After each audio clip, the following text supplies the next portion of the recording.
Fyrsta bókin mín, Falskur fugl, var á flakki í handriti fyrir 20 árum, saga af strák sem vildi hefna bróður sín sem svipti sig lífi eftir að kennarinn hans nauðgaði honum.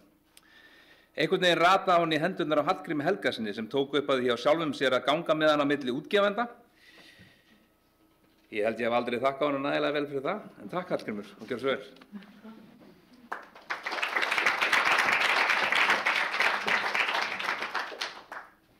Það var mikið og þakkaði mér. Já, ég maður er hálf skekinn eftir þetta erindi hennar Guðrúnar Ebbu, en ætla að reyna að halda haus hérna. Sem sagt, já, þetta er alltaf jafn erfitt að segja þetta, mér var nauðgað, en maður verður að segja það. Það var, ég var rúmlega 20, þetta var 1981 og gerðist í erlendri borg. Og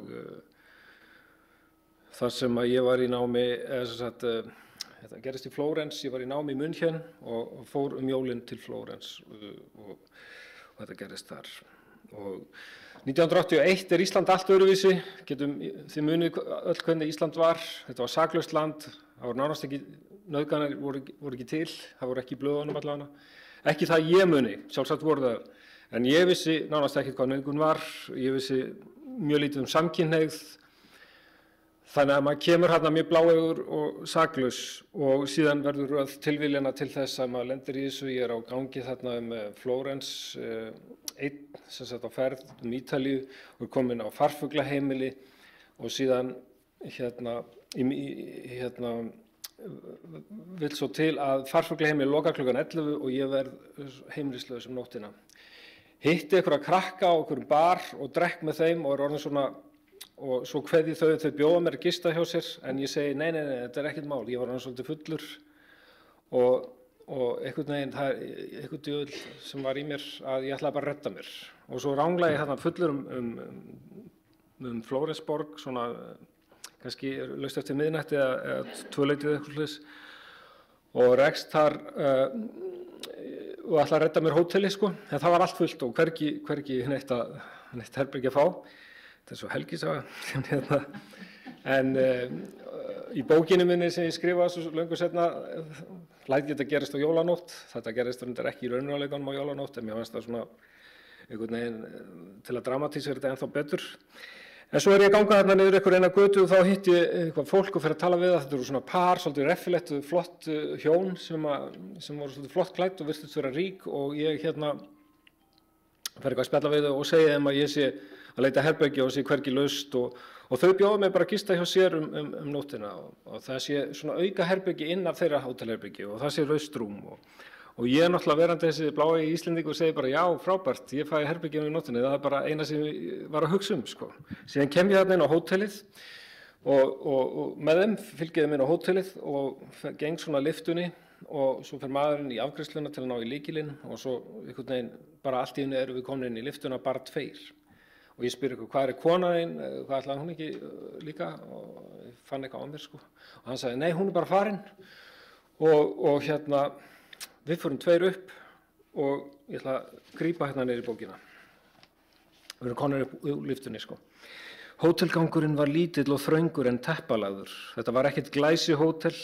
Þetta er bókin Sjóveikur í München sem kom út í fyrra og lýsir þessu eina ári í lífi mínu, þessum vetri hann í München með þessari ferð til Flórens jólin og þetta er svona fyrsta skáldæfisagan mín.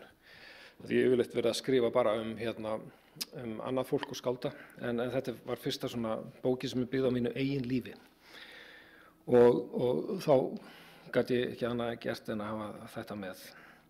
Hótelgangurinn var lítill og þröngur og aðalpersonan í bókinni heitir Ungur maður. Það er þetta er nálega mjög svona realísk frásögn. Hótelgangurinn var lítill og þröngur en teppalagður. Þetta var ekkert glæsi hótel. Sá júgóslavneski opnaði inn í lítið herbergi með 2-földu rúmi en það stóð heima á hægri hönd var opið inn í enn minna herbergi þar sem einfalt rúm sneri fótakafli að glugga. Ungur spurði með táknmáli hvort þetta var í rúmið hans og maðurinn kinkaði kolli. Íslendingurinn þakkaði fyrir sig og gekk inn í herbergið, hallaði hurð að baki sér og bauð góða nótt. Maðurinn var kominn inn á klósett og heyrðist eitthvað á móti. En ungur var of þreyttur til að sinna þrifnaðarverkum, háttaði sig í flýti og skreið undir ítalska sæng. Ó, hvaða var gott að fá loks að leggjast til hvílu. Hann hafði vart legið nema nokkra mínútur á hægri hlið með andlitað vegg þegar hann fann að sænginni var lyft og undir hana skreið skyndilega karlmaður sem skellti yfir hann sterklegum handlegg. Ungur var á nærbuxum einum fata og fann vel fyrir bringuhárum mannsins á baki sínu, loðnum fótleggjum við læri. Honum snarbrá, sneri sér við og reyndi að ýta manninum frá sér. En maðurinn sneri honum tilbaka til veggjar og reif niður af honum nærbuxurnar. Nú fann ungur að sá júgóslavneski, þetta var þessi maður var frá Belgrad, þessi júgóslavneski var alls nakinn. Hann fann fyrir stífnandi lim á flökti þarna niðri einhvers staðar. Hvað var að gerast? Karlmaður girnist karlmann, var það svona? Ungur mótmælti enn á ný og reyndi að brjótast undan manninum, en tókst ekki, var haldið niðri og lá nú á maganum í rúmi sínu sænglaus með mann á bakinu, mann sem hélt honum, nakinn mann sem faðmaði hann, æstan loðinn mann sem þreifaði fyrir sér, kolklikkaðan mann sem ætlaði sér inn í hann. Ungur fann fyrir hönd á rassi, fann fyrir hörðum lim við læri og barðist nú sem aldrei fyrr. Í hvert sinn sem maðurinn reyndi aftur að koma sér fyrir, tókst honum að sleppa undan honum. Hann fann hvernig beinstífur limurinn straukst við þjónhappana eins og blóðmjúkt en blákalt barefli. Uns tökin hertust og eitthvað gerðist sem var svo furðulegt og svo fjarstæðukennt að það gat varla verið til, en samt svo nærtækt og áþreifanlegt að maður varð að finna til. Ungi Íslendingurinn fann sterkar slavneskar hendur kreppast herðar sér og handlegg, másandi herrailm vefjast höfuð sitt og einhvern heimsins goggað goggast, hneggað hneggjast, drjóla að jólast í afskektum líkamshluta. Það var ekki til að sjá fyrir sér, ekki til að tala ekki til að hugsa Hugurinn hvarf á vit setningar. Ég var ekki búin til fyrir þetta. Ég var ekki búin til fyrir þetta. Ég var ekki búin til fyrir þetta. Ekki þetta. Þetta sem sagt kaflinn í bókinni sem ég skrifaði. Sem sagt ég gat einhvern veginn ekki skorast undan því að hafa þetta með í bókinni. Hugsaði samt svolítið það, því að ég var sjálfur búinn að grafa þetta vel og niður, djúpt niður í sálarkimanum, einhvers staðar niður í kjallara í einhverju læstri kistu og lifði mínu lífi í 30 ár á þess að segja nokkrum manni frá því. Það var ekki fyrr en ég kynntist minni núverandi konu sem ég opnaði á þetta í fyrsta sinn og það er náttúrulega furðulegt en kannski eðlilegt að maður haldi þessu leyndu svona lengi og hafa ekki sagt foreldrum sínum eða systkinum frá þessu. En kannski líka eðlilegt hvernig tíminn var. Tímarnir voru náttúrulega hafa breyst alveg rosalega mikið á Íslandi og þessi bylting sem eða bara svona málþing eins og við erum að sjá í dag náttúrulega, þetta einn liður í þessari byltingu og við verðum að halda áfram og frábært framtak og bera þakka. En sem sagt þegar ég fæ þá hugmynd að skrifa árið mitt þarna í München 1981-2 veturinn, erfiðasti vetur í mínu lífi, þá var þeirinn ekki þetta sem kom fyrst upp í hugan. Sýni hvað ég var búinn að grafa þetta djúpt niður að ég nánast mundi ekki að þetta hafi gerst einmitt þennan vetur. Sem kemur náttúrulega ljós þegar ég fer að skrifa að þetta gerist þarna og þess vegna var þessi vetur svona erfiður. Og þá náttúrulega get ég ekki annað en haft þetta með. Og það var lítið í þessari bók skáldað þannig. Mér finnst einhvern veginn þegar maður að skrifa skáldaði sögu þá þú setur það í skáldaðan búning en maður fer ekki að búa til einhverja viðburði. Maður fer ekki að skálda nauðgun í skáldsögum sjálfan sig. Það er bara eitthvað sem hefur gerst og þú notar það sem varpar þá ljósi á atburðarásina og auðvitað fannst mér ég myndi vera að ritskoða sjálfan mig ef ég væri að sleppa þessu úr bókinni. Ritskoða. Ég myndi svíkja sjálfan mig, svíkja lesendur, svíkja bókmyndirnar. Því að bókmyndir eru náttúrulega að fjalla lífið eins og það er og maður á ekki að skilja eitthvað undan. Þannig að og heilt ef við tekið var frekar auðvelt að skrifa þessa bóka þegar maður náttúrulega þurfti ekki að skálda neitt, maður hafði lent í þessu öllu sjálfu og bara meira muna svona hvað gerðist. En þessi kafli var auðvitað erfiður og ég skrifaði hann fyrst og sendi hann inn á ritstjórnina og þau lásu hann og sagði þetta ekki alveg nóg og þú ferð ekki alla leið sko. Og þá mér var hugsað til þess að Guðrún Ebba var að tala um falskar minningar að rauninni hafði ég öfugar falskar minningar. Ég hafði gert, í mínum huga hafði ég náttúrulega, eins og maður gerir, gert minna úr nauðgun heldur en eins og hún var. Því að þegar ég fór að skrifa þetta þá náttúrulega þurfti ég að takast á þetta eins og þetta var og lýsa þessu eins og þetta var. Og þó að þetta er svo skrítið að maður lendur í þessu, það er eins og maður fari út úr líkamannum, maður er ekki lengur til. Og það er bara svona eftir á hyggja eins og eitthvað óargadýr hafi bitið 10 mínútur burt af lífum hans og maður bara hafi mist þetta úr 10 mínútur. Maður var ekki þarna, þetta gerðist ekki. En samt veit maður að þetta gerðist, en maður veit ekki nákvæmlega hvað, af því að þetta er svo hryllilegt að maður einhvern veginn, maður sónar út. En þegar ég var að skrifa bókina þá þurfti ég náttúrulega að fara og sjá, ég þurfti að fara á vettvanginn og sjá hvað gerðist til að geta lýst í.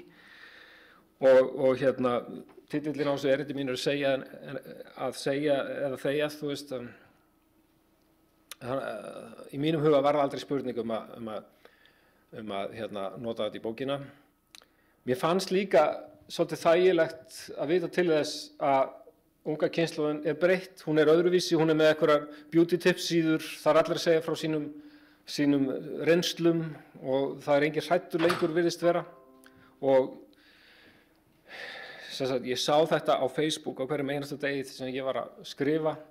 Það voru aðalega konur, stelpur sem settu mynd á sjálfu sér, ég hef lent í kynferðisofbeldi og þetta fannst mér ótrúlegt hugrekki að gera.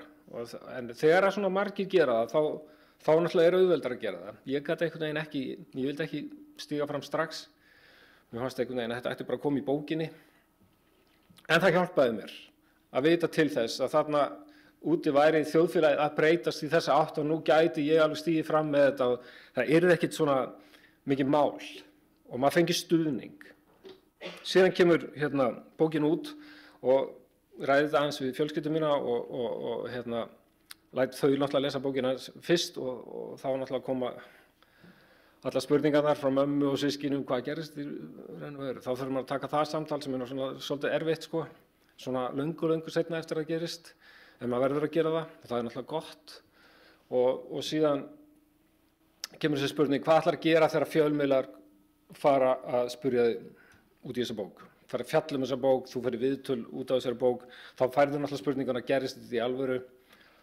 Og þá fer maður að undirbúa sig. Og þá veit maður að krakkarnir manns í skóla, þeir eru 10 og 12 ára og hvað verður sagt á skólalóðinni, þannig að við ákváðum að ég myndi segja krökkunum frá þessu, ég sagði eldri strákun sem var 12 ára, notaði orðið nauðgun og það var svolítið erfitt og hann einhvern veginn átti mjög erfitt með það og bara var fljótur í burtu en ég notaði svona vægari orð við dótturina það því að mér fannst hún ekki alveg, mér fannst hún leiðilegt að vera að tala um kynlíf í fyrsta sinn á þessum nótum en þetta var ógeðslega erfitt að svona vara þau svolítið við en mér fannst það samt svona vitulegur að gera það.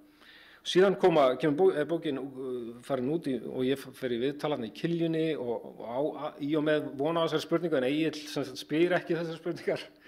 Hann er náttúrulega frekar svona, hvað maður segja, svona pet maður og það kannski var eðlilegt eftir á hyggja en svo fer ég í viðtal í fréttatímanum og þá er ég einhvern veginn svona, það er einhvern veginn eins og segir hérna í bæklingnum sko að maður þarf einhvern veginn að undirbúa sig og ákveða tíman og staðinn og núna ætla ég að segja þetta. Og ég veit ekki alveg hvort það var rétt að segja það svona skömmu eftir að bókin kom út en einhvern veginn var ég maður bara ljúka þessu af sko. Ég vildi ekki hafa þetta hangandi yfir mér lengur og svo sagði ég það og þá fekk ég loforð að þetta kemur nú ekki á forsíðuna einhvern svona hryllileg fyrirsögn og ég fekk að sjá fyrirsögnina í viðtalinu áður sem var eitthvað að vera með sveskjustein í sálinni. Ég líkti þessu við það eins og að vera með sveskjustein í sálinni sem hefði bara ringlast þar í 30 ár. Mér finnst það bara góð nett líking og þá ánægði með þá fyrirsögn en svo var einhver annar sem náttúrulega ritstjóri sem sá viðtalið og setti aðra fyrirsögn á forsíðuna. Hallgrími var nauðgað í München af ókunnum manni. Og ég verði ekki að það var svolítið erfitt og ég faldi forsíðuna frá börnunum, vildi ekki að þau sæju þetta. Og svo fór ég á netið og þá var þetta bara öllum netmiðlum, allstæðum með fyrirsögninni Hallgrími Helgasyni var nauðgað. Og ég upplifði mig svona eins og, mér nauðgað núna með öllum þessum fyrirsögnum. Í 5 sekúndur fannst mér það, hryllilegt.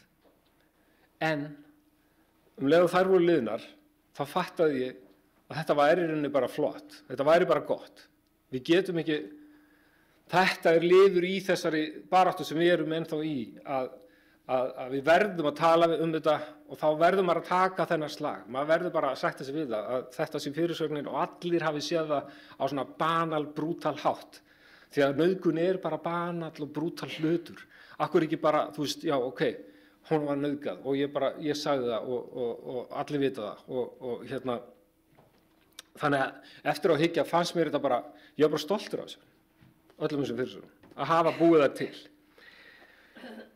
Síðan fær maður eiginlega bara svona stuðning og bara flott á Facebook eins og kannist við að fyrir í hópi góðfólksins, allir styðja þig og allir eru góðir og ég fyrir viðtal á Mogga og allt í einu kemur Árni Matt og segir, maður sjá DVF og það Guðbergur Bergsson með einhverja hryllilega grein sem hann saka mig að hafa sagt þetta til þess að selja bókina. Og síðan kemur eitthvað svona, ég gat ekki lesið þessa grein fyrst, sko, en hann sagði þetta væri svo hryllilegt að þú gætir ekki lesið hana og ég las hann ekki, en svo náttúrulega var vitnað svo mikið í hana og svo var hann auk þess lesin í útvarpið, Eiríkur Guðmundsson las hann í útvarpið sem var líka, sem mér fannst ógeðslegt og ofslega erfitt og í þessari grein var þessi setning, hvaða kynvillingur hafði svona slæman smekk. Þar ég sem brotaþoli eða nauðgunarfórnarlamb settur neðar en nauðgunin sjálf. Ég ekki einu sinni þess virði að vera nauðgað. Af því að ég var svona greinilega ömurlegur að hans mati. En náttúrulega með því að segja þetta þá setur hans sig náttúrulega ennþá neðar heldur en bæði nauðgun og ég sem var ekki þess virði að nauðga, hann setur sjálfan sig neðst og mér veist hann ekki að hafa komist þaðan síðan. Og þú veist, þó hann sé með hæfileika sem klára mörgu leyti, þá eru hæfileikar engin trygging gegn hálfvitaskap. Og það sem Guðbergur hefur verið að segja í mörgum öðrum viðtölum, hvernig hann talar konur, það engin munur á því og Gústafi Níelsinni, sko. Þetta bara sama fasista bullið, en einhvern veginn honum fyrirgefst það af því að hann rithöfundur, virtur rithöfundur. Ég ætla ekki að segja svona rithöfundur, hann rithöfundur. En það var ekki bara Guðbergur, það var líka Dr. Óttar og Jónas Kristjánsson af öllum og Jakob Bjarnar náttúrulega var fljótur til og Eiríkur og Kristján B. og svona fólk sem maður hélt að þetta voru allt svona ljóngáfaðir vitleysingar. Svona mjög klárir menn sem maður trúði ekki að væri svona vitleysir. En þeir sem dreifist á mann og studdu Guðberg í harðsbaráttu gegn þessu sem mér fannst alveg yfirgengilegt. Og mjög fyndið, sko. En mest voru þetta kallar yfir 70. Þetta var allt kallmenn. Og það náttúrulega, þetta eins og Guðrún Jónsdóttir sagði þegar ég fór á Stígamót og las bókinni á sínum tíma og flutti smá fyrirlestur. Hún sagði, þú veist að þú ruglaðir myndinni, þú sveikst lit. Þú máttir ekki segja þetta. Og þess vegna þeir að skamma þig. Af því að hún sagði líka að þú verandi svona, þér gengur vel, þú töffari og eitthvað svona, þú ert ekki að barma þér, þú ert ekki svona fórnarlambslegur, sko, og að þú skuli segja það. Það það sem svo erfitt fyrir þess að kalla. Konur, ég man ekki eftir neinni konur sem tók undir með þeim og það náttúrulega sláandi hvað eru margar konur hérna í dag. En þetta náttúrulega svolítið þið sem hafi borið þessa baráttu uppi. Og ég vil bara nota tækifæri til að þakka. Þú veist, mér finnst mitt case ekki vera jafn alvarlegt eins og hjá Guðrúnu Ebbu, langt í frá. Og þess miklu erfiðara ef þetta í fjölskyldunni, tala ekki þetta pabbi manns og þar að auki svona mikill maður í okkar þjóðfélagi. Ég held að það sé, sko, þetta þrennt sé alveg ótrúlega erfitt að takast á við. Ég var bara með einhvern ókunnugan mann sem ég sá aldrei aftur, ég gat aldrei kært þetta, vissi ekki hver það var, einhvers staðar útlendur í borg, enginn þurfti neitt að vita, sko. Og þess vegna tek ég ofan fyrir Sigrúnu Pálínu og Guðrúnu Ebbu og þessum konum sem ruddu brautina og gera það verkum að maður getur fjallað þessa hluti í dag. Síðan var mér líka að hugsa til, því ég upplifði þarna þegar bókin kemur út, að ég upplifði svona það sem ég fréttist seinna væri kallað second victimization, eins og svona nánast eins og endurnauðgun eða sem sagt einhvers konar nauðgun sem gerist aftur eftir að úr kemur fram og stígur fram. Og ég held ég að upplifa hann á vægan hátt, miklu vægri hátt til dæmis heldur en stelpur sem að við sjáum nánast í hverju mánuði hérna á Íslandi. Ok, það eru 50 mál, kynferðisbrotamál sem koma upp í hverju mánuði, ég heyrði það í fréttum daginn, 50 mál sem kom inn á borð lögreglu í hverjum einasta mánuði. Þetta er ótrúlega tölur, það er náttúrulega miklu fleiri hérna úti sem ekki komast til löggunnar. Og þessar stelpur, hugsið ykkur 17, 18, jafnvel yngri, 13 ára, í þorpum út á landi, þar sem eru 500 manns og þú þekkir alla og þú stígur fram og segir að hann gerði það. Þetta er náttúrulega ótrúlega hetjuskapur að gera það. Og svo lenda þær allar í þessari annarri bylgju og hrökklast og mjög margar allavega hrökklast burt úr byggðinni. Við þekkjum mál á Grímsey, ég þekki mál úr Hrísey fyrir 2 sumrum. Maðurinn gekk mér svo laus daginn, kom í ljós að hann hafði nauðgað annarri stelpu, hann nauðgaði einni 17 ára franskri stelpu. Það var þegar við vorum í eyjunni, við vaknuðum við að löggan var komin, labbandi eyjuna, þetta var alveg hryllilegt. Við trúðum sig geti gerst á þessum friðsamasta stað bara í heiminum. Og síðan kemur í ljós að hann á að hafa gert þetta við 13 ára stelpu þarna í þorpinu og ég var alveg brjálaður yfir því að þessi maður væri laus, sko. Maður bara trúir ekki að kerfið virkir svona, að hann geti gengið laus eins og ekkert sé. En allavega, já, þetta var svolítið svona forvitnilega reynsla fyrir mig sem að gefa út bók og lenda í bókaflóði og með allt öðruvísi formerkjum en áður, því að sem sagt eftir að fara í eitthvað viðtalið fyrir fjölmiðla var merkilegsta viðtalið fyrir mér þegar ég lenti svo sjálfur á stígamótum, sko. Því að ég varð einhvern veginn að játa mig sigraðan, hélt þetta væri ekki svo mikið mál, þetta eru bara einhverjir gamlir kallfuskar, þú veist, ég þarf ekki að taka mark á þeim, ég fekk mér þess að skilaboð frá einum í fjölskyldunni gegnum Facebook, maður sem hefur verið kærður, ákærður fyrir kynferðislegt ofbeldi, að hann var að koma með svona skilaboð, svona hrútskýringar fyrir mér, sko, að þetta voru algjör mistök hjá þér, sko, þú áttir ekki að gera þetta, nú hefur þú sýnt fram á veikleika þína og þú hefur boðið þessum skítseiðum eins og Guðbergi upp á það að ráðast á þig, þótt aldrei að gera svona, aldrei að sýna veikleika. Og ég varst þetta svolítið svona fyndið, og ég ætla að vissi af þessu máli sem ákærum á hendur honum, og þannig að ég svaraði bara, já, þú ert ekki bara að hugsa um sjálfa þig, og algjörlega trompaðist hann og hefur ekki talað við mig síðan. En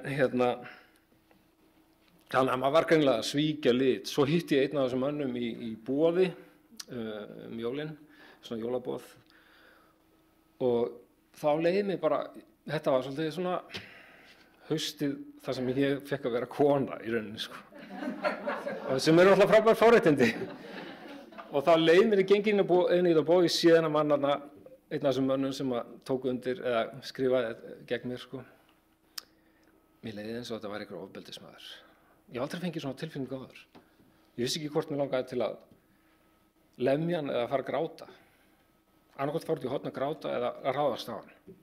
Sem betur fyrir var hann ennþá hræddari við mig og fór svona með veggjum og laumaði sér út í einhverja bakdyr þarna. En þetta var svona merkilega reynsla, sko, að finna þessa tilfinningu. Nánast eins og nauðgarinn væri mættur. Talningum, þannig lítur konum að líða í litlu þorpunum þar sem nauðgarinn þú veist, kennari eða hann svona prominent fígúra í bæjarfélaginu, hann biskup Íslands eða þú sér hann í sjónvarpinu og allir klappa fyrir honum. Þetta hlýtur að vera rosalega erfiður pakki. Ég bara að hlusta á Guðrúnu Ebbu þú veist, þetta svo miklu stærra heldur en ég lendi. maður verður bara lítill sko, í samanburðinu. Svo hef ég hugsað sko, já, til að klára þess að sögu þá var það þannig að þetta var erfitt og þetta kom svona aftan að manni og maður gat ekki alveg staðið þetta af sér og maður var bara að viðurkenna að þetta smá áfall að lenda í, þetta svona einhvers konar endurnauðgun og ég endaði sem sagt að því ég fekk tækifæri til að koma upp á Stígamót til að lesa þar úr bókinni og þá fattaði ég, af hverju ég ekki komandi hana bara sem fórnarlamb, af hverju fer ég ekki núna og fæ tíma og ég fór upp yfir og reyndi að fá tíma og það þurfti ekki að bóka tíma, ég var bara boðinn inn og þetta einstök starfsemi þetta. Geng þarna inn og komin inn og bara upp í sófann hana hjá okkur konu að tala þetta og bara mér leiði svo miklu betur eftir það og hún kom með allar þessi hugtök og skýrði út fyrir mér, já þetta nákvæmlega það sem gerist. Alveg eins og Guðrún Ebba var að tala áðan, þú veist, þegar þú stígur fram, þá það kannski fyrst erfiðast og allt þetta sem ég lenti líka í. Og hérna, mér fannst ég vera eins og hálfviti að hafa ekki komið fyrr upp á Stígamót, en einhvern veginn var ég með fordóma að þetta væri bara fyrir konur. Og svo maður svolítið svona að harka hlutin af sér 30 ár, sem sagt, þegar þetta 30 ár.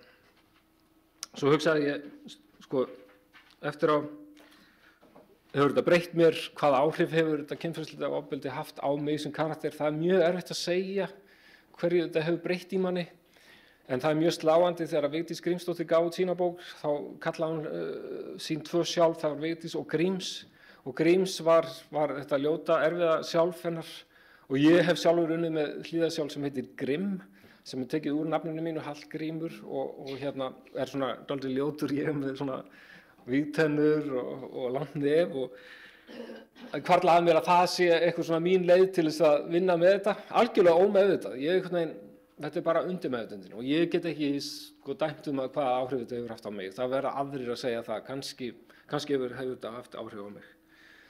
Allavega obvious áhrif eru þau að ég á mjög erfitt með svona stráka í hópum, til dæmis kallapartí, finnst mér rosalega erfið. Það sem kallar koma saman, þar fellur greindarvísitalan, það bara þannig. Og þeir taka sjálfan sig niður til þess að gera sig, komast á level við hinn einhvern veginn og þú gerir þið meira stjúpid. Alltaf þegar eru bara kallar í hóp, samræðurnar vera alltaf meira stjúpid, þá vantar alltaf konuna til þess að hífa þetta upp. Og við kann betur við mig í það sem eru bara konur til dæmis, í kvennahópum eins og hér. Og hérna, það gæti haft eitthvað með þetta að gera. Ég var líka rosalega, það fátt sem ég óttast svona beint í lífinu en ég var alltaf mjög erfitt þegar ég labbaði niður Laugaveginn eða eitthvað á föstudagskvöldi og að mæta hóp af fullum strákum saman. Ég eiginlega bara ekki hræddur við neitt það sko. Nú ári síðar, hvernig líður manni, hefur maður breyst við að koma út með þetta? Ég held það, maður einhvern veginn svona maður einhvern veginn bara heilbrigðari og bara frjálsari og mér finnst ég bara skrifa betur og bara vera miklu öflugri allur. Kannski þetta sjálfsblekking, ég veit það ekki, en ég held að það sé allavega alltaf betra að taka þetta skref, ég sé ekki eftir því og að skrifa þetta var náttúrulega frábær reynsla, þerapía líka. Það var svona mín stígamót og ég verð að segja að það hjálpaði mér mikið að fara í gegnum þetta og hérna það eru forréttindi náttúrulega fyrir okkur sem er svona rithöfundar og svona listamenn að geta þá fjallað þetta í því samhengi því að og maður svona óskar þess að allir getur gert það en ég held að allir hafi listræna hæfileika og geti bara fundið sér leið til að fjalla þessa hluti í gegnum alls konar bara allt, það allt til allt mögulegt í heiminum. Og svo vil ég enda kannski á jákvæðum nótum að svona stundum hefur hvarflað að manni að maður bara hafi eitthvað að sé eitthvað jákvætt við þetta, hafa lent í þessu. Það eitthvað svona sérstaklega maður verandi listamaður og verandi rithöfundur þá vill maður hafa góða innsýn inn í allt lífið eins og það og stundum finnst mér já, það ekkert verra að hafa lent í þessu þá skilur maður þetta betur og allavega eru nauðgunarsenur mjög tíðar í mínum bókum og ég gerði mér ekki mikið grein fyrir þessu en svo daginn í Danmörku þá fekk ég spurninguna af hverju alltaf nauðgun í þínum bókum og af hverju textir að lýsa þessu svona vel og þá gat ég sagt í fyrsta sinn að því ég lenti í því sjálfur og það var eitthvað svo mikill sigur og geta sagt það og bara það fattaði ég hvað það fannst mér þetta hafa verið þessu virði allt þetta vissi. Takk fyrir.